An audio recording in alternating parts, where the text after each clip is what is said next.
So, yan po mga kabakal, yan yung mga ginagawa ng mga estudyante natin. Sila po yung mga as in wala pa talagang alam, kaya mapapansin po ninyo hindi pa okay yung pagsisimula nila sa ginagawa nila. So, ang ginagawa nila is tapping and scratching. Supposedly gagawa sila ng button welds na gamit ang dalawang makina or technique ng tapping scratching, yung how to restart an arc. So, yan, mapansin natin na yung karamihan talaga is talagang hindi dikit pa, hindi pa nila makontrol. So, yan, pinapa-experience muna natin sa kanila. Tapos, pagkatapos niyan is tuturuan natin sila kung paano ang tamang pagkontrol, tamang arc length. So, lagi natin sinasabi, just follow the rule. Alamin mo lang at unawain yung sinasabi natin 5 essential, yung tamang selection ng rod, tamang selection ng kuryente or setting, tamang angulo ng electrode mo, tamang travel speed mo, and one of the most important of those things ay yung tamang arc length natin. Kasi syempre hindi naman na magkakaroon ng pagtunaw kung yung arc length natin is nakadikit doon sa bakal. So dapat nakaangat siya. So according to the general rule, yan. So ang arc length is supposedly is bababa sa 116, hindi sa tataas sa 1/4 inch. Po? So yun po yung inaano natin dito, tinuturo natin sa kanila. So yan, so lahat po yan na estudyante ni isa-isa natin, kasi syempre para lahat talaga ma-experience nila. Then later on, ang gagawin naman nila is magpa-practice na sila ng layering beds, surfacing, tapos definitely fillet welds, then groove welds with penetration. Yan. So kasi yun ang coverage ng NC1 natin. So yan. Mapapansin natin yung iba hindi pa marunong gumamit ng PPEs. Simpleng simpleng instruction lang yan, PPEs. So kasi nga hindi nila yan kinasanayan, at saka hindi nila talaga parang obstacle pa yan or obstruction pa sa kanilang katawan yung PPEs, imbis na protection, yan, nabibigatan, naaalangan. So dahil nga syempre may kabigatan din ang mga PPEs natin, like welding helmet, like jacket, leather jacket, gloves, yan, yung welding leather gloves natin. So later on naman, masasanay naman na yan, kasi mga newbie pa ito. So tuturuan natin sila kung paano ang tamang paggamit. Kasi syempre masakit, 'di ba? Sabi masakit sa mata talaga yung usok, at saka yung spark, yung ultraviolet rays. Pag nakita mo yan, pag nahuli yung mata mo, ay talagang papaluhain ka. So mas malala pa yan sa nag-break ka ng shota mo, 'di ba? So magdamag, talagang magang-maga ang mata mo. So yan, so tunghayan po natin ang kanilang mga ginagawa. So enjoy your video. Sana po may matutunan kayo. Then at the end of the day, yan, syempre, comment po kayo sa baba kung ano-ano yung mga napansin ninyo, kung ano ang mga pwedeng improve ng mga ganitong syempre sitwasyon, yung mga baguhan nating estudyante, para syempre mai-share din po natin sa kanila, at saka syempre sa mga viewers natin, mai-share din natin kung ano-ano yung mga do's and don'ts, or kung ano yung mga napansin natin yan, lalo na yung mga kabakal natin dyan na talagang marurunong. So yan, so yung mga wala naman pong alam, at saka syempre din nyo naman na experience, or basta yung parang wala na, minsan kasi yung walang alam mas mas may alam pa kunyari. So mas galit pa mag-comment. So sa bagay dito sa channel natin wala namang ganun ano po. So yan, friendly naman tayo lahat dito. So we accept all your comments, then suggestion. So, dahil syempre sinasabi nga natin na we are in the learning industry, so dapat matuto tayo. So, kung ano man ang matutunan natin dito, i-share natin. So, ito naman is sinishare ko din po sa inyo yung mga ginagawa natin dito. At saka, syempre, yung mga future student ko, yan, tinuturuan natin. So, at least alam nyo na ganito gagawin natin. Ano po? So, papa-experience sa inyo kasi syempre may mga takot dyan.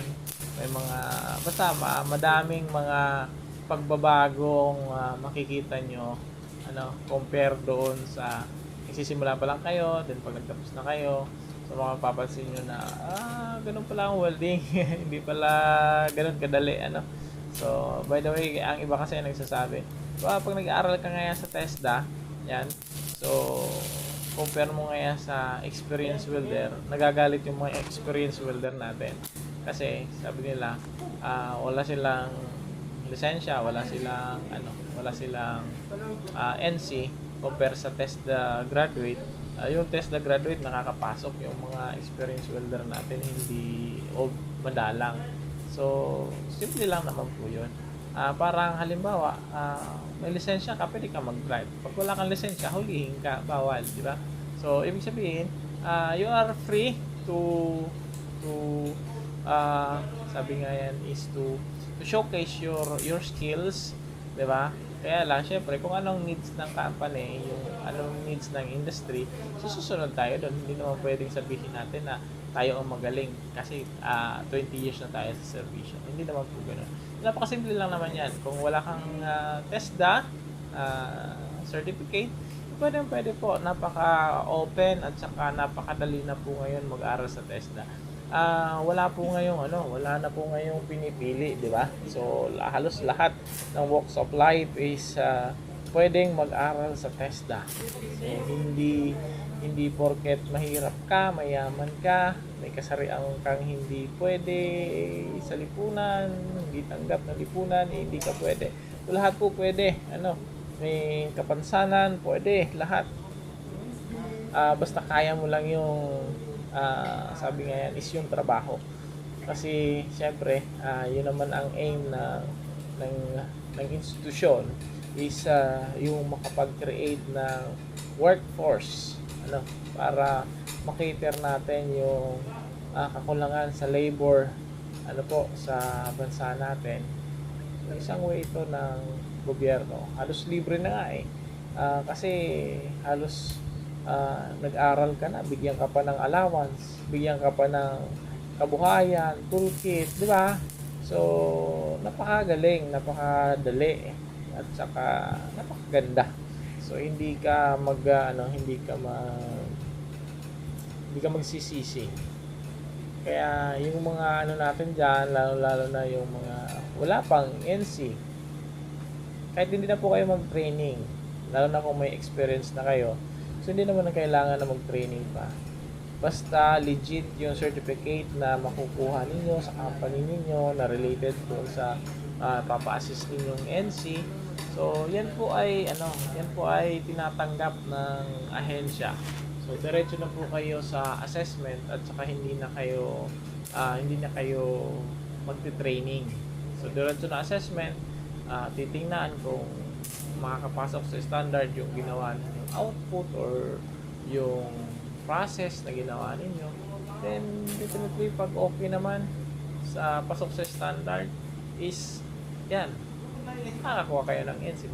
Sabi nga yan, makakakuha kayo ng lisensya, yung national certificate level 1 or 2 or 3 or higher. 3 minutes diba? So ganun lang naman po yun. Kaya iniimbitahan po natin lahat ng mga kababayan natin na nandyan, di ba? Naghahanap. Kasi malay nyo, kayo na yung ito lang yung kulang sa inyo. Magaling kayo magtrabaho, magaling kayo sa skills na napili ninyo. So, kulang lang kayo ng papel, di ba? O, huwag kayong magtampo. Huwag na kayong magtampo doon sa mga bakit tinatanong niyo yung mga test the graduate walang experience pero nakakapasok, tapos kayo or tayo no experience, di ba? So hindi hindi tayo basta-basta makapasok. So siguro hindi para sa inyo pa ngayon, pero sa pag dating ng panahon, malay nyo, di ba? Sa inyo din naman yan. So maraming pagkakataon, sabi nga yan, always look for the positive side ng sitwasyon para at least positive lang tayo, hindi tayo hirapan, di ba? Ganun lang.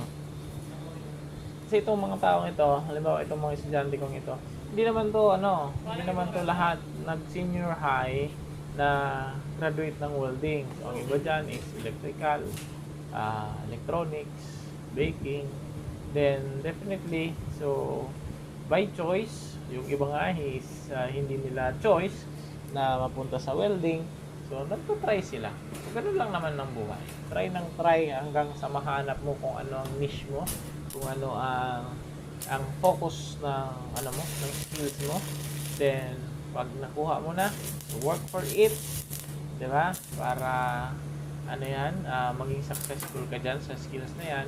Then definitely at the later part of your life or of your journey, makukuha mo din at makukuha yung hinahanap mong tagumpay. Okay? So, yan. Okay, sige. Okay na yan. Next. Don't forget to share, like, and subscribe mga kabakan. And, syempre, yan. So, tunghayan na natin yung mga ginagawa nila. So, mapapansin po natin, talagang, syempre, baguhan pa. Yung mga, dikit ng dikit yung rod sa bakal.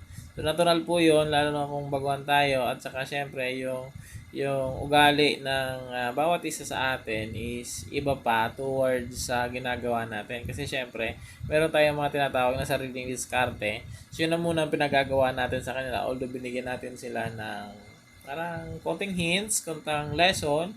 Kaya lang, expect mo naman dyan na 50% ay hindi naman yan susunod sa iyo, di ba? Kasi unang-una, hindi ka pa nakikita nila kung paano mag-welding, kumbaga hindi